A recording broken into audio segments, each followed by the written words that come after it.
kesabaran, kepasrahan, permakluman, kemampuan menjaga diri dari hidup boros, itu harus dijaga. Insya Allah saya yakin itu janji Allah SWT.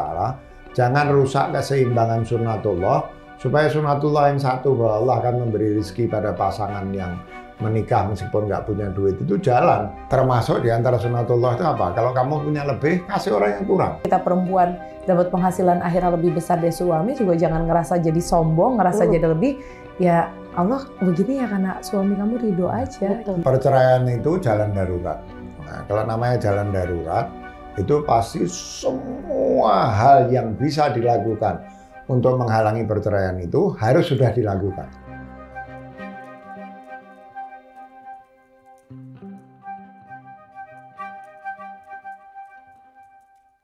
Ada dua nih yang saya mau tanya.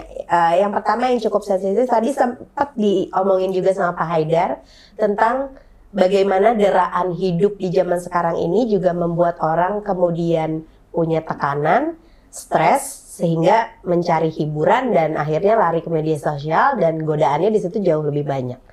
Nah, terkait dengan finansial salah satunya gitu ya. Terus Pak Haidar juga sempat ngebahas, ada bahasan di sini juga tentang perceraian. Banyak banget kan masalah-masalah, salah satu masalah tertinggi perceraian itu selain perselingkuhan ya finansial gitu. Bagaimana tuh Pak Haidar? Ya, saya tulis juga di situ. Bagaimana jika perkawinan dera dengan persoalan finansial. Sebetulnya Allah SWT itu kan justru ketika menganjurkan agar bujang-bujang itu dikawinkan, itu disampaikan secara eksplisit oleh Allah SWT bahwa kalau mereka miskin nanti Allah yang akan memberi rezeki kepada mereka. Tapi seringkali itu manusia ini melanggar sunnatullah atau hukum Allah yang lain, sehingga sunnatullah yang ini nggak jalan gitu. Jadi misalnya begini, hubungan suami istri itu mesti baik, ya. Nah, tapi kemudian ketika suami misalnya ya, kalau dalam hal suami menjadi provider kebutuhan keluarga, itu ketika suami mengalami kesulitan, bukannya justru didukung, tapi malah diajak berantem. Nah itu yang saya bilang. Kita percaya sunnatullah itu bahwa kalau miskin, laki-laki dan perempuan yang menikah itu Allah akan beri rezeki kepada mereka. Tapi kalau itu tidak diterima dengan kesabaran, itu sunnatullah yang lain, kesabarannya tidak dipelihara, ya sunnatullah yang ini juga nggak akan bekerja gitu.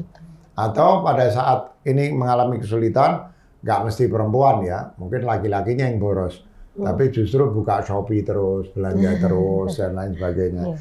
Zaman ini kan zaman seperti itu ya. Mudah sekali kita ini di-push untuk membeli barang-barang. Saya seumur hidup nggak pernah beli GoFood, nggak pernah beli Gojek, nggak pernah beli Shopee, nggak pernah beli Tokopedia, karena malas sama aplikasi. Males belajar, belajarin lagi. Saya kalau belajar IT yang lain semangat, tapi kalau itu nggak pernah saya order GoFood seumur hidup. Karena takut keterusan, Pak? Enggak juga. Karena apa? Itu Shopee juga begitu ya. Nah jadi saya kira nomor satu itu perlu kesabaran. Semua orang itu menghadapi persoalan itu. Saya mungkin bisa dibilang sebagai pemilik perusahaan, tapi ketika saya kuliah di Amerika pertama kali itu saya mengalami kesulitan finansial. Bahkan di tahun-tahun pertama saya hidup dengan istri saya, pertama saya nggak tahu, kadang-kadang istri saya itu datang ke ayahnya untuk mendapatkan tambahan uang, tapi tidak bilang bahwa saya nggak punya uang. Cuma dia bilang saya kepengen beli baju itu. Nah, padahal itu sebenarnya untuk keperluan keluarga. Oh, ya ampun. Pernah sekali istri saya itu membawa anak-anak saya ke rumah kakeknya. Itu nggak punya uang. Dan akhirnya istri saya buka toples yang isinya uang receh-receh itu dikeluarin, dikumpulin untuk beli tiket bus kota pada waktu itu untuk pergi ke kakeknya. Jadi saya pun pernah mengalami persoalan finansial seperti itu. Tapi alhamdulillah istri saya menerima itu dengan sabar, mencari jalan untuk mengatasi itu. Apalagi saya waktu itu masih merintis pekerjaan. Waktu ke Amerika, saya ngotot sekolah di Harvard yang mahal. Saya dapat beasiswa.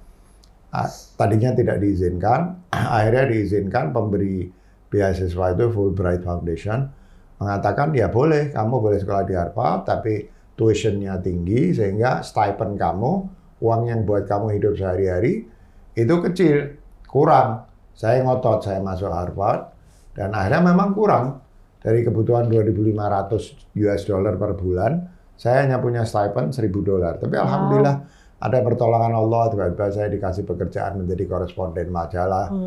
Tapi sesekali tanpa sepengetahuan saya, kadang-kadang istri saya juga ceritanya sekian puluh tahun kemudian kepada saya, bahwa dia minta uang sama ayahnya, tapi nggak pernah mengatakan bahwa uang dari saya kurang, tapi dia ingin membeli sesuatu gitu ya. Nah, misalnya begitu. Jadi kesabaran, kepasrahan, permakluman, kemampuan menjaga diri dari hidup boros, itu harus dijaga. Insya Allah saya yakin itu janji Allah SWT. Jangan rusak keseimbangan sunnatullah, supaya sunnatullah yang satu, bahwa Allah akan memberi rezeki pada pasangan yang menikah meskipun nggak punya duit, itu jalan. Tapi kalau kita ngerusak sunnatullah yang lain, yang ini jadi nggak jalan, makin repot kita. Kira-kira begitu. Tapi sih aku mau nambahin dikit ya Kak ya, karena kan aku juga sebagai pekerja juga ya, gitu, dan alhamdulillah juga gitu cukup buat membantu Mas Hanung buat di rumah tangga. Kadang-kadang bahkan juga nggak jarang juga penghasilanku akhirnya lebih besar dari Mas Hanung. Tapi aku selalu berpikir ridonya kita sebagai perempuan kan, kita keluar dari rumah, kita bekerja itu kan harus dapat ridho juga dari suami gitu kan. Dan aku ngerasa Allah memudahkan rezekiku karena Allah ridho, karena suamiku ridho, makanya Allah juga ridho. Makanya ketika aku bawa pulang uang lebih besar, aku juga pengen ngerasa lebih sombong dari dia, nggak berani juga, karena aku pikir ini uang aku dapetin karena kamu ridho, suami aku gitu loh. Jadi kalau kamu nggak ridho, mungkin juga rezeki aku nggak sebesar ini gitu. Jadi kadang ketika kita perempuan dapat penghasilan akhirnya lebih besar dari suami, juga jangan ngerasa jadi sombong, ngerasa jadi lebih, ya Allah begini ya karena suami kamu ridho aja gitu. Dan memang itu sering saya duduk berkali-kali dalam titik-titik tertentu dalam periode perkawinan kami. Itu kadang-kadang saya sama istri saya diskusi, kita kok bisa gini, ini duitnya dari mana ya? Tahu-tahu bisa beli rumah, tahu-tahu bisa sama ini. Lagi suka bingung sendiri. Tahu-tahu nyekolahkan anak di luar negeri. Kalau dipikir-pikir, dari mana ya duit ini dapatnya gitu? Ya itu saya kira memang sebetulnya datangnya uang itu antara yang digerakkan oleh kekuatan-kekuatan yang di luar kontrol kita. Tapi itu tadi, pelihara sebisa mungkin sunnatullah itu, ya. Termasuk di antara sunnatullah itu apa? Kalau kamu punya lebih, kasih orang yang kurang.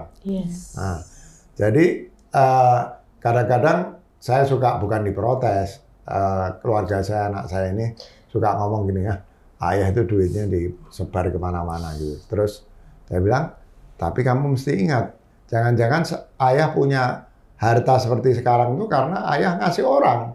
Kalau ayah waktu itu jaga uang ayah tabungin, nggak ayah kasihin kepada orang lain, mungkin ayah malah nggak punya harta yang ayah punya sekarang itu. Jadi pertahankan itu nilai-nilai kebaikan, kesabaran, berbagi, ya, dan lain sebagainya itu, sehingga insya Allah nanti seperti kata Allah SWT, nanti kita akan dapat rezeki dari sumber yang kita nggak menduga-duga. Sehingga seperti itu, ada satu saat ketika saya duduk sama istri saya, dari mana ya duit ini? Kok kita bisa punya ini, bisa punya ini, bisa.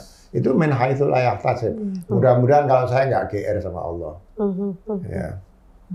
Ya begitulah kalau dalam masalah, kalau ada persoalan finansial dalam kehidupan keluarga. Berkaitan dengan tadi perceraian Pak Haidar, banyak orang yang bilang kan, di sini Pak Haidar juga sebut, merinding saya pas baca ya, bahwa pernikahan itu adalah mithakan ghaliza, perjanjian besar dengan Allah gitu ya. Katanya bahkan arsy-nya Allah itu digetarkan ketika ada yang bercerai. Tapi perceraian itu bukan haram. Ya betul. Itu kan bingung, nggak haram tapi Allah nggak suka. Ya. Gitu. Dan apakah tadi penyebab-penyebab yang tadi kita sempat ngobrol tadi, yang ada perselingkuhan lah, masalah finansial, merasa suami atau istrinya tidak sesuai dengan ketika mereka berkenalan, itu adalah syarat syah perceraian, atau yang seperti apa itu yang ketika akhirnya Ya sebenarnya prinsipnya gini, perceraian itu jalan darurat.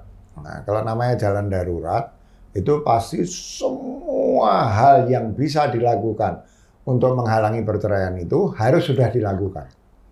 Semua sudah dilakukan dengan ikhlas, dengan niat baik, dengan harapan perkawinan itu bisa dipertahankan, mentok semua. Nah, hanya itu yang membolehkan terjadi perceraian gitu ya. Nah, saya tambahkan, terus terang saya tambahkan bab perceraian itu terakhir. Karena begini, jangan sampai ada orang-orang yang bercerai kemudian mengatakan nggak fair buku ini. Karena bicara tentang harus dipertahankan, harus gini, harus gini, harus gini. Tapi kan ada satu situasi di mana semua sudah dilakukan dan ternyata gagal. Nah, saya tambahkan bab itu paling akhir, di saat-saat terakhir buku itu, untuk mengatakan bahwa ya kita jangan kemudian orang mencibir, kok kamu cerai, padahal itu nggak disukai oleh Allah. Enggak, Allah membolehkan. Ya, dan itu demi kebaikan kedua-duanya. Kalau kedua-duanya masih terikat dalam satu hubungan perkawinan, justru lebih banyak mudorotnya, lebih banyak keburukan dalam perkawinan itu. Tapi itu last resort. Betul-betul semua sudah dilakukan dengan ikhlas. Jangan saya lakukan ini tapi pokoknya saya mau cerai. Ya nggak bisa. Nah, saya mau mempertahankan dengan tulus ikhlas, lakukan semua yang terbaik yang bisa dilakukan, mentok juga. Nah itu bisa dilakukan. Tapi itu tadi, makanya buku ini sengaja itu saya taruh di lampiran. Lakukan yang terbaik yang bisa dilakukan. Semua bab di situ bicara tentang hal-hal yang terbaik yang bisa dilakukan suami kepada istri, istri kepada suami. Terus saya bikin lampiran itu just to be fair to couples yang nggak bisa mempertahankan itu memang karena alasan yang legitimate yang bisa dibenarkan. Nah, terakhir nih kita pengen dengar juga, siapa tahu dapat cerita lucu dari seorang Zaskia Adia Meka sama Mas Hanung ya. Oke. Tadi kan bilang cerita kalau walaupun bedanya jauh, sibuk, selalu ngobrol ya, punya tips-tips sendiri lah ya untuk mempertahankan keharmonisan. Bukan sekedar mempertahankan pernikahan ya, tapi mempertahankan keharmonisan. Kalau berantem itu gimana biasanya? Biasanya kan berantem tuh bisa aja ada macam-macam ya. Dikritik, either suami yang mengkritik istri atau istri yang mengkritik suami gitu ya. Nah, kritik ini kan jadi salah satu yang kalau nggak pas disampeinnya fatal nih akibatnya, bisa panjang. Nah, gimana tuh ngerespon hal-hal yang nggak enak datang pada saat yang kurang tepat? Aku tuh sama Mas Hanung berantem hebat, ibaratnya yang besar, yang bener-bener berantem dalam 14 tahun tuh mungkin masih bisa dihitung pakai 5 jari. Emang alhamdulillah kita bisa saling menghindari itu gitu kan. Dan kalaupun berantem hebat ya heboh banget, aku tuh bukan orang yang bisa banyak ngomong. Aku tuh kalau marah, kalau kecewa, aku tuh lebih diem. Dan ketika ada satu hal yang aku nggak suka, aku tuh bukan orang yang bisa menyampaikan. Jadi biasanya aku dealing dengan diri aku, udah sampai titik aku udah nggak bisa, aku baru ngomong. Tapi masalahnya buat ngobrol ke Mas Hanung tuh aku tipe yang kayak, kapan nih waktu yang baik, kapan waktu yang tepat. Sampai akhirnya nggak pernah nemu waktu yang tepat. Jadi biasanya aku nelfon mamahnya. Makanya aku bersyukur banget, aku mertua aku tuh deket banget. Jadi aku selalu percaya kalau misalnya aku ada masalah sama Mas Hanung, aku ada yang pengen aku sampaikan, aku jarang banget cerita ke keluargaku, ke mamaku, kakak atau sahabat, ke temanku, enggak. Jadi kalau ada masalah sama Mas Hanung, aku merasa udah nggak bisa handle buat ngomong karena bukannya susah Mas Hanung, akunya yang susah untuk menyampaikan, aku pasti ke mertuaku dulu. Karena buat aku, ibunya akan lebih ngerti bagaimana menghadapinya, buat ngobrol sama Mas Hanung. Nanti kalau udah ngobrol sama mertua, dia yang, oke, aku coba ajak ngomong ini ya, gitu. Jadi biasanya aku minta mertua sebagai penengah sih.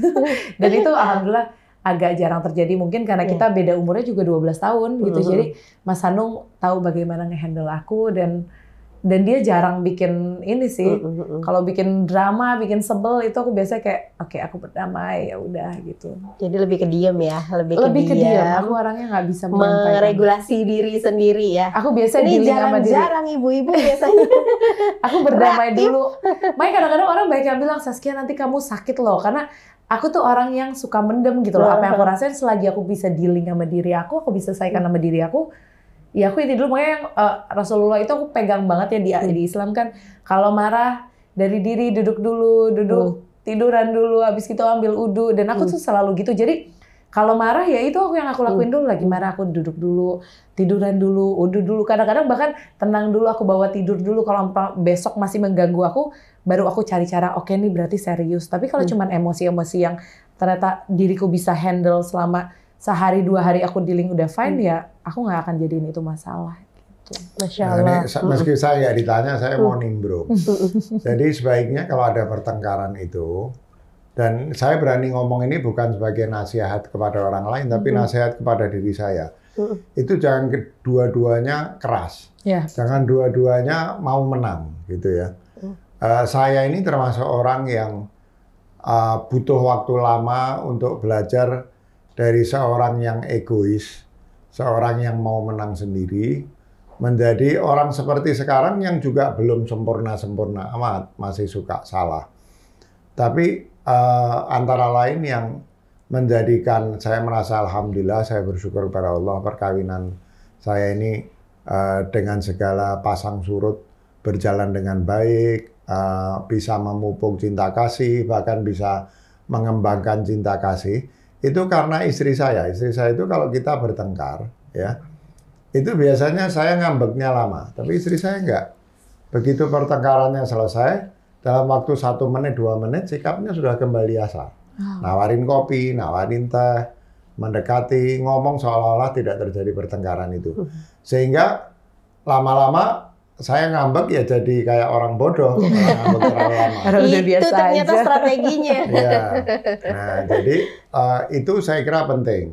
Dalam kasus saya yang nyebelin, istri saya yang baik. Nah, di dalam kasus orang lain bisa sebaliknya juga. Kalau istrinya marah, masih memendam kemarahan, ya kalau bisa suaminya yang kemudian cepat reda dan bisa memperbaiki suasana. Itu saya kira penting. Tapi kalau dua-duanya, bahasa Inggrisnya itu metenteng. Metenteng itu dua-duanya apa? Nah, itu mulai kalau keluar yang nih. pernah tinggal di Jogja pasti tahu. Metenteng itu dua-duanya nggak mau ngalah, Kenceng gitu ya. merasa benar sendiri, ya itu bisa jadi bahaya. Karena saya sering, karena kadang orang datang mau bercerai, ada ibu yang konsultasi.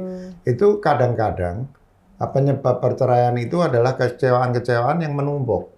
Betul. Jadi kecil tapi tidak hilang. Kecil tidak hilang sampai satu titik begitu sebel sampai pada tingkat jijik kepada pasangan hidupnya. Meskipun sebetulnya penyebabnya itu bukan penyebab yang besar yang seharusnya bisa menyebabkan perkawinan itu hancur, tapi penyebab kecil-kecil yang menumpuk ini. Nah, makanya kalau ada yang mau mengalah itu biasanya yang kecil hilang. Nanti kalau bertengkar lagi ya kecil lagi, hilang. Bertengkar kecil lagi, tapi kalau itu numpuk itu yang jadi bahaya besar menurut saya. Jadi pada intinya sebenarnya kalau ada orang yang tadi punya cara, ya udahlah sabar aja atau diem aja gitu. Apa tetap harus diselesaikan sebenarnya jadi Pak Haidar? Sebetulnya kalau dalam kasus yang saya alami, itu nanti saya merasa bodoh sendiri. Nah, jadi kenapa ya saya bersikap begini? Padahal istri saya sudah nggak bersikap begitu, ya. Itu insya Allah kalau masih ada kebaikan di dalam diri kita, biasanya nanti kita akan introspeksi diri, gitu ya. Saya waktu nggak apa-apa lah, saya udah tua, saya ceritain aja. Misalnya waktu saya habis operasi itu, saya di ICU 5 hari, istri saya itu bertahan di rumah sakit, meskipun nggak ada tempat tidur, sama anak-anak saya suruh pulang, dia nggak mau pulang gitu. Dia bilang dia ingin kalau saya melek ada dia gitu. Misalnya. Disewain hotel nggak Ya. pulang juga ke hotel. Nah, akhirnya waktu saya Mbak Saskia mungkin ingat waktu acara bulan Ramadan itu saya nangis waktu cerita itu, saya juga ingat istri saya. Gitu. Selesai operasi itu tiba-tiba saya menangis keras, istri saya kaget juga, dia, kenapa kok kamu nangis gini? Saya bilang, saya merasa saya selama ini sudah bersikap nggak baik sama kamu. Istri saya bilang, kamu kayak gini berkorban untuk saya. Enggak, saya begini ini karena saya cinta sama kamu. Tapi saya bilang, iya saya nggak cukup baik sikap saya kepada istri saya gitu ya. Karena saya merasa bahwa selama ini istri saya yang kalau bertengkar dia yang ngalah gitu. Kalau dia datang, sikapnya nggak ada bedanya seperti sebelum bertengkar. Nah, ini saya kira di samping apresiasi untuk istri saya juga pelajaran, terutama nomor 1 buat saya, bahwa salah satu yang bisa menghindarkan suami dan istri itu memiliki rasa sebel yang berlebihan kepada pasangannya itu, kalau setidaknya, kalau dua-duanya bisa mengalah itu yang paling ideal. Tapi kalau nggak bisa, salah satunya harus mengalah. Kalau nggak, sering saya mendengar perceraian itu terjadi karena kekecewaan kecil-kecil yang tidak hilang tapi menumpuk sampai satu titik membajak pikiran kita sehingga kita berpikir untuk bercerai itu. Ini pas banget. Aku tadi mau menutup dengan quotes yang ada di buku ini, tapi nggak sengaja sih kebalik. Pas banget Pak Haidar ngomong gini. Ternyata ada quotes lain. Jika pasangan kita memiliki kelemahan-kelemahan yang mengganggu, Allah yang Maha Kuasa dapat dan pasti akan memperbaiki keadaan itu. Jadi balik lagi ke kitanya, kita yakin nggak sih kalau Allah bisa membolak-balikkan hati gitu. Jadi sebetulnya buku itu meskipun tertulis pengarangnya Haidar Bagir, sebenarnya itu harus pengarangnya 2 orang itu, Haidar Bagir dan istri saya. Cuman yang tukang nulis saya, jadi saya yang menuliskan itu. Kontributor. Ya. Kontributor apa namanya? Evidence based journal. Oke, jadi ada satu pertanyaan terakhir. Ini yang tadi saya bilang saya agak takut nih nanyanya, tapi ini kayaknya bakal cukup diminati karena sekarang nih lumayan ngetren nih Pak Haidar. Sejumlah pihak ini sangat mempromosikan yang namanya poligami. Nah, tadi Pak Haidar sempat ngomong juga nih sunnah Nabi. Nah, ini katanya poligami ini sunnah Nabi yang harus diikuti. Bahkan beberapa tahun yang lalu dan sampai sekarang kayak masih ada, tiap tahun ada gitu ya. Ada seminar yang berbiaya mahal dan cukup bonafit gitu kayaknya tentang hal ini gitu ya. Bagaimana sebenarnya kita mendudukan persoalan poligami ini dalam konteks pernikahan? Ya tentu ini tidak terlepas dari pandangan pribadi ya. Saya nggak mau mengatakan bahwa pandangan orang itu salah atau sesat ya. Tapi saya hanya mengungkapkan pandangan pribadi saya. Pertama, hukum Islam itu berkembang sesuai dengan zamannya. Di dalam usul fiqh itu dikatakan bahwa hukum itu harus dikembangkan sesuai dengan zaman dan tempat. Ya. Nah, karena ada faktor-faktor tradisi yang berbeda, misalnya itu satu. Nah, saya beranggapan bahwa sebagaimana ada hukum-hukum lain yang keberlakuannya ditunda karena perbedaan tempat, ditunda itu mungkin bisa disebut di cancel ya karena perbedaan waktu dan tempat. Saya menganggap bahwa ayat tentang poligami itu adalah ayat yang di zaman sekarang ini, saya tidak mengatakan hukumnya tidak berlaku, tapi di zaman sekarang yang jauh berbeda dengan zaman dulu, saya kira perlu ditinjau kembali pemaknaannya. Dulu jangankan poligami 4, sebelum zaman Nabi itu orang bisa kawin tanpa batas. Jadi hukum itu datang membatasi. Dan kita sebagai manusia, ini prinsip kedua yang saya pakai untuk memahami hukum Islam, itu agama juga mengajarkan bahwa hukum yang benar, ajaran yang benar, dan akal yang benar, bukan dipakai untuk vested interest, untuk kepentingan pribadi, itu nggak mungkin bertentangan. Nggak mungkin bertentangan. Nah, saya beranggapan bahwa dengan pemikiran kita bisa melihat bahwa poligami ini dalam sebagian besar kasus, untuk tidak menyebut semua, itu diterima sebagai penindasan kepada istri. Nah, saya katakan di situ, nah kalau terhadap istri kita saja kita tega, ya, ini pandangan pribadi saya, orang boleh sependapat, nggak sependapat juga nggak apa-apa. Saya juga nggak mengatakan orang yang poligami itu sesat, enggak. Itu perbedaan pandangan. Itu lah kalau kita sama istri kita saja tega, kita sudah tahu. Katakanlah poligami itu boleh secara literal, tapi melukai hati istri kita. Loh, kita ini disuruh ngurusi orang yang terluka hatinya. Kata Rasulullah, ibadah yang paling baik itu adalah memasukkan rasa bahagia ke dalam diri orang yang terluka hati. Iya, terluka hatinya, patah hatinya. Nah, kalau itu disebut ibadah utama, tapi kepada istri kita saja kita sudah nggak takut melukai. Ya, apa ini bukan satu kontradiksi di dalam ajaran agama? Ya, di samping ya ayat Al-Quran itu, kalaupun mau ditafsirkan sesuai dengan prinsip-prinsip ilmu Al-Quran, juga jangan-jangan bisa bermakna bahwa memang poligami itu sebetulnya enggak dianjurkan, untuk tidak mengatakan tidak diperbolehkan. Jadi itu sebabnya kenapa saya menekankan betul di salah satu bab itu bahwa menurut saya, sekali lagi ini pandangan pribadi saya, kekesatriaan, saya lupa istilah yang saya pakai di situ apa, seorang laki-laki itu dilihat pada berapa jauh dia menahan diri dari tidak mengecewakan pasangan hidupnya. Jadi kalau saya ditanya, saya nggak mau mengatakan pandangan saya ini pasti benar. Mungkin juga poligami terbuka untuk keadaan yang sangat darurat, ya darurat mungkin. Tapi saya tekankan bahwa kepada anak saya, jadilah seorang laki-laki sejati dengan tidak mengecewakan dan melukai hati istri kamu. Gitu. Ya itu ada di dalam buku itu saya tulis ya. Mbak Saskia menurut Setuju. Ini kayaknya takut. Enggak cukup itu. No comment. Idem. Idem. Oke, baiklah. Masya Allah. Kalau gitu kali ini benar-benar saya akan tutup dengan satu quotes lagi. Jadi ini di sini sedikit promosi tentang buku ini.